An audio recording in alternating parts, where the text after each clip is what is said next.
Bueno, muy buenas tardes para todos y para todas. Este video pues se realiza debido a que hoy no nos veremos en la clase de manera presencial, sino que abordaremos la temática que ya ustedes revisaron desde la relatoría y que a partir de esta explicación pues complementamos la temática desarrollada. Entonces vamos a ir directamente pues a la temática a partir de una presentación en diapositivas que vamos a iniciar a revisar. Recordemos que la temática está enfocada en la interacción entre las personas y las empresas y pues como elemento fundamental de este proceso se dan las personas, quienes están en todo el entorno organizacional, y las organizaciones no pueden existir sin que existan las personas o los individuos. Estas dirigen, controlan y también operan y permiten que estas funcionen.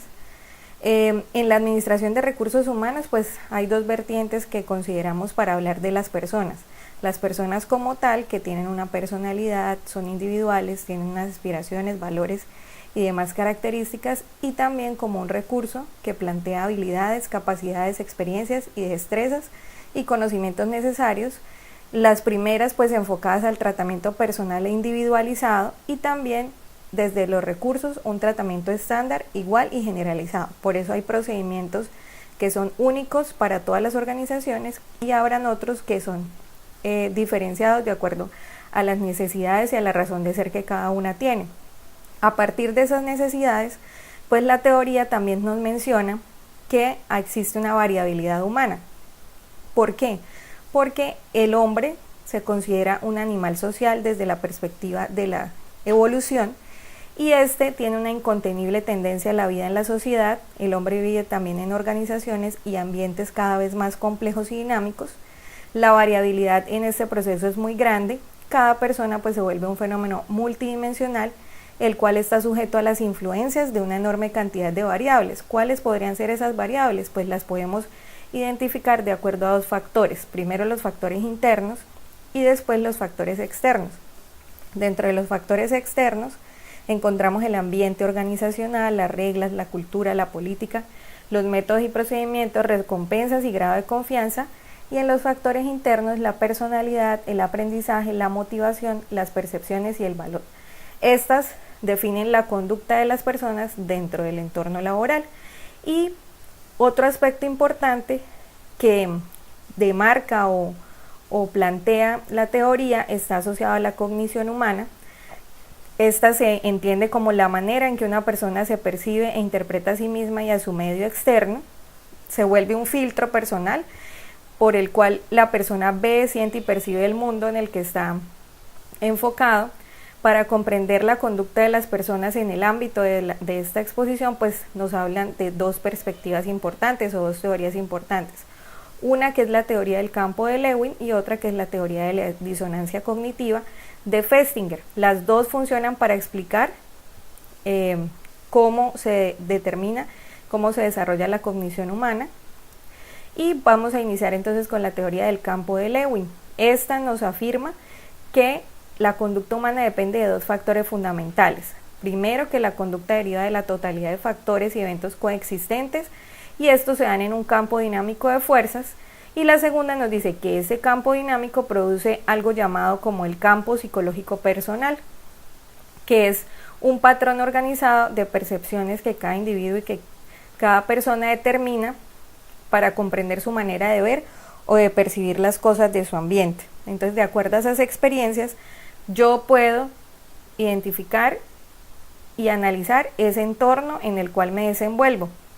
Ese ambiente psicológico, pues existen objetos, personas y situaciones, y estos pueden adquirir valores que determinan un campo dinámico de fuerzas psicológicas, que puede ser tanto positivo como negativo. Entonces, se convierte en mi campo psicológico de fuerzas psicológicas positivo cuando estas situaciones prometen satisfacer alguna situación del individuo. O sea, las experiencias positivas que yo tenga con ese entorno pues van a generar un campo dinámico de fuerzas positivo, valga la redundancia.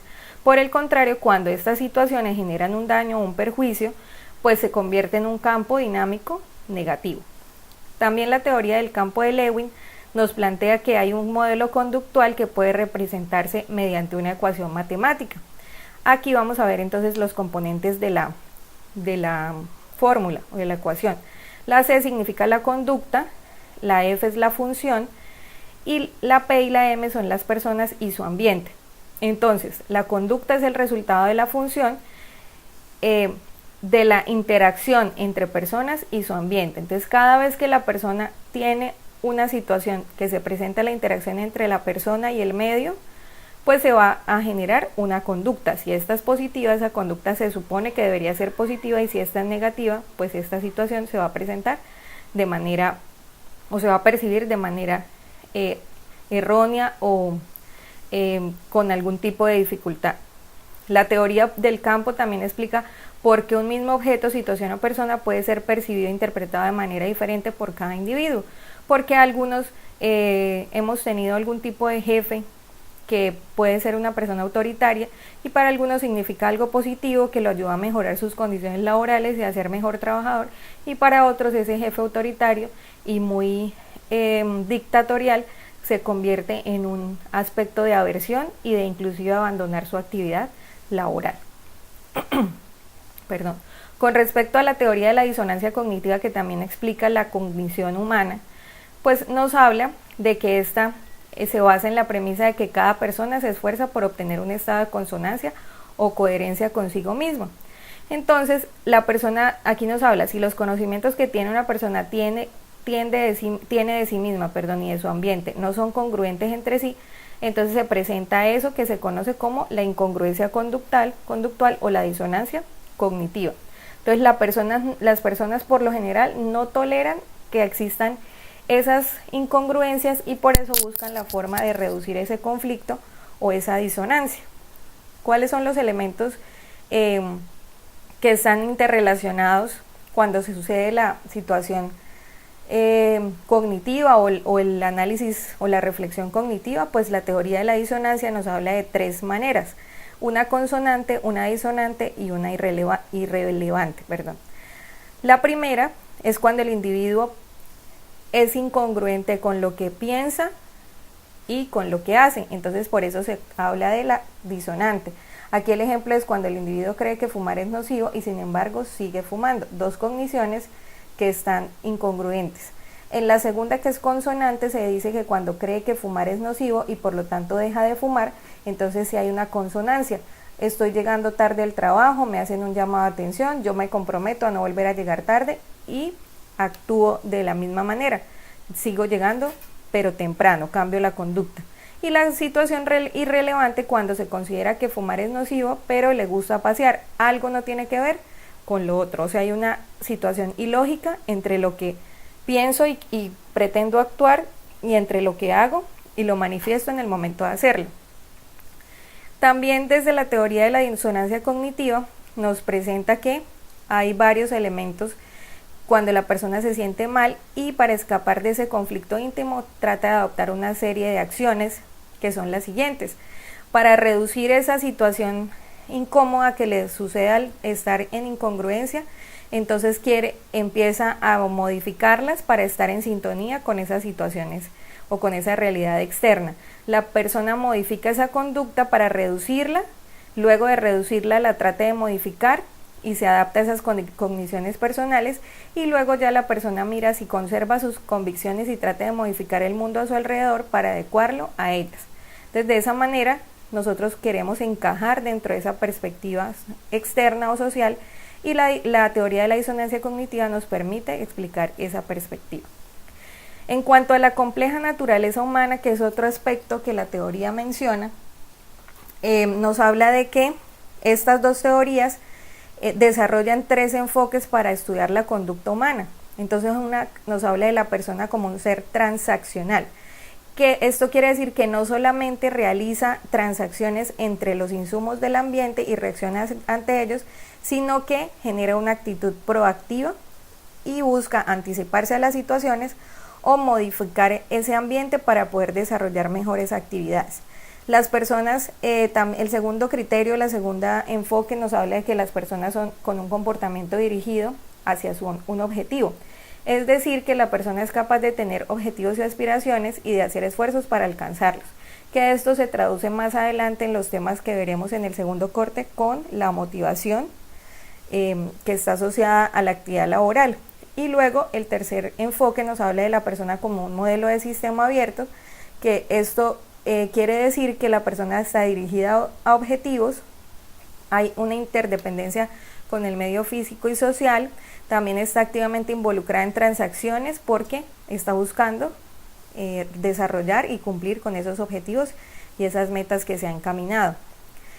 Los factores externos que afectan la conducta de las personas en las organizaciones, o sea que muchas veces estos elementos buscan la forma de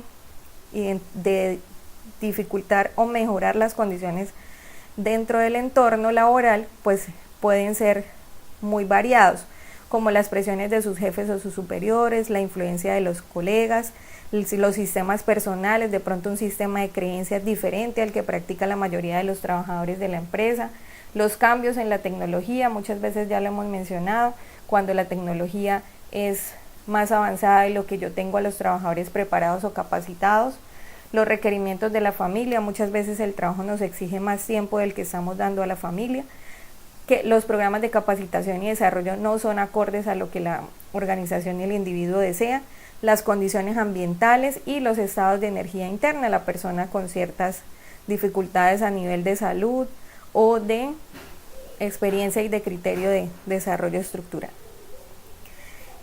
Bueno, eso en cuanto a las teorías que nos cimientan y que nos soportan la perspectiva de la naturaleza humana dentro de las organizaciones.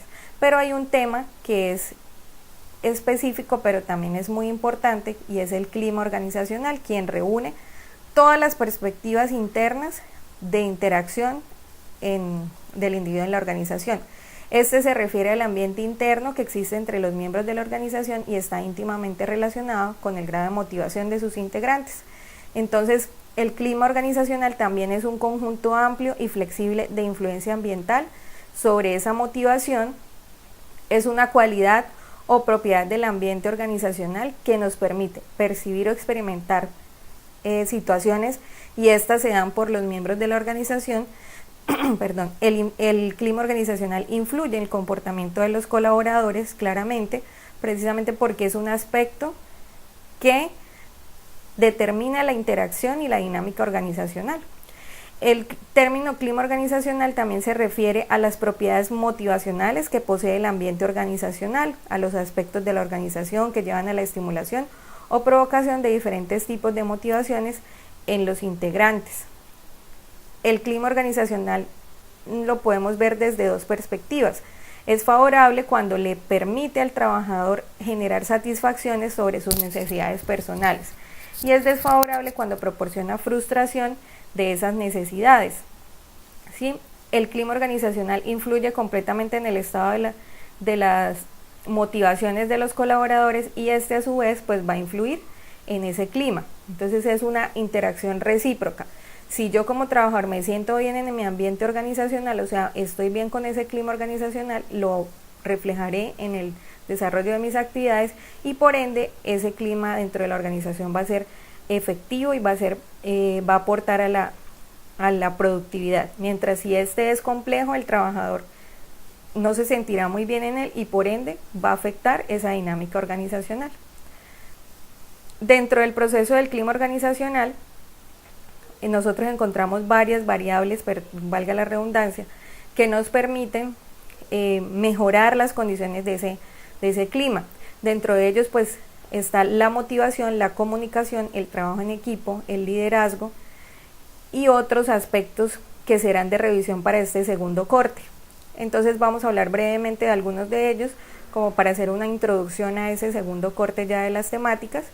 Y empezamos pues por el ciclo motivacional, que es importante y el cual nos habla de que empieza con el surgimiento de una necesidad, la cual es una fuerza dinámica y persistente que origina el comportamiento. Entonces siempre va a existir una necesidad que va a romper ese equilibrio en el individuo, porque quiero obtener más, quiero ser mejor, quiero desarrollarme mucho más. Entonces eso se vuelve el primer paso para que ese ciclo motivacional se vaya desarrollando. En ese estado el individuo pues lleva a que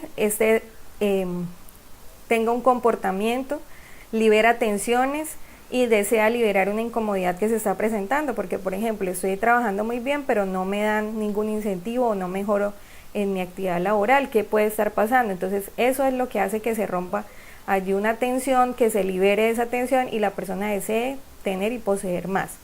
Entonces, si este comportamiento es eficaz, se encontrará una satisfacción, que puede ser que la persona sea ascendida en su trabajo, que se le dé un incentivo, que se le dé algún elemento motivador, o por el contrario, que esto no suceda. Entonces, básicamente, a partir de allí se va dando el ciclo motivacional. En este gráfico que ustedes están viendo en este momento, vamos a encontrar que ese ciclo motivacional busca satisfacer una necesidad e inicia con que la persona tiene un equilibrio interno, pero que se ve afectada por algún tipo de situación. Sucede algún estímulo o incentivo externo que empieza a marcar en esa persona una necesidad. Esa necesidad genera una tensión que puede ser desde una perspectiva positiva o negativa, y ella genera un comportamiento o una acción para luego lograr esa satisfacción que yo requería y volver a ese equilibrio interno. De esa manera se va dando ese ciclo motivacional. Dentro del proceso también del clima organizacional, como les mencionaba, está la comunicación. Entonces la comunicación es básicamente una transferencia de información o de significado de una persona a otra. También es la forma de relacionarse a través de ideas, hechos, pensamientos y valores.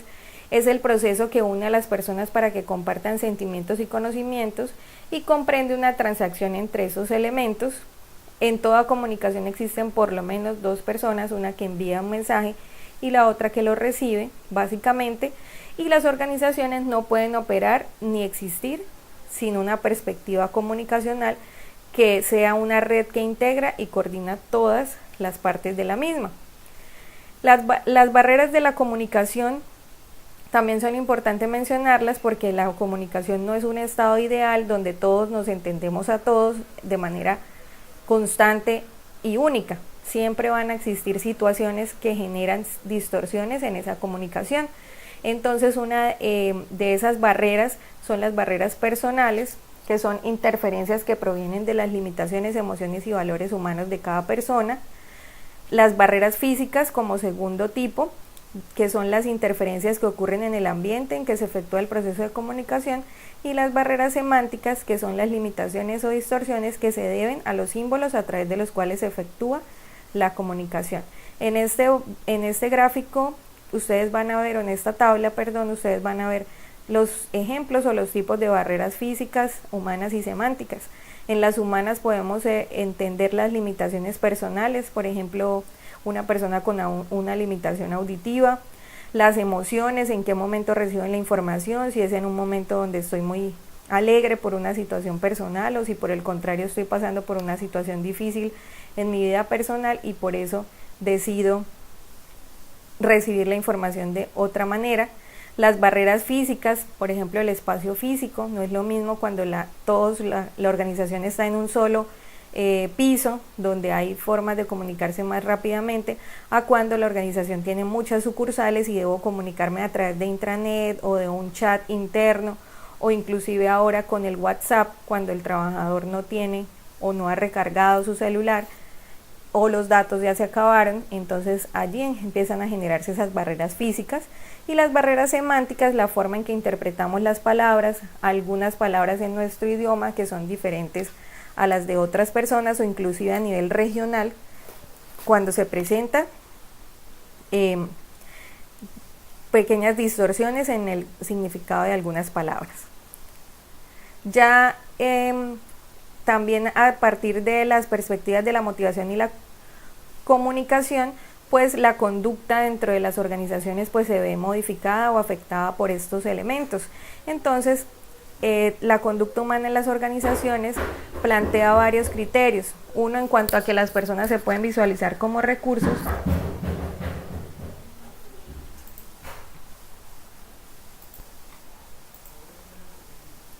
Como recursos, las personas entonces se pueden ver como portadores de habilidades, capacidades, conocimientos y competencias Pero no se debe olvidar que estas personas también tienen una personalidad, unas expectativas y unos objetivos personales, una historia particular.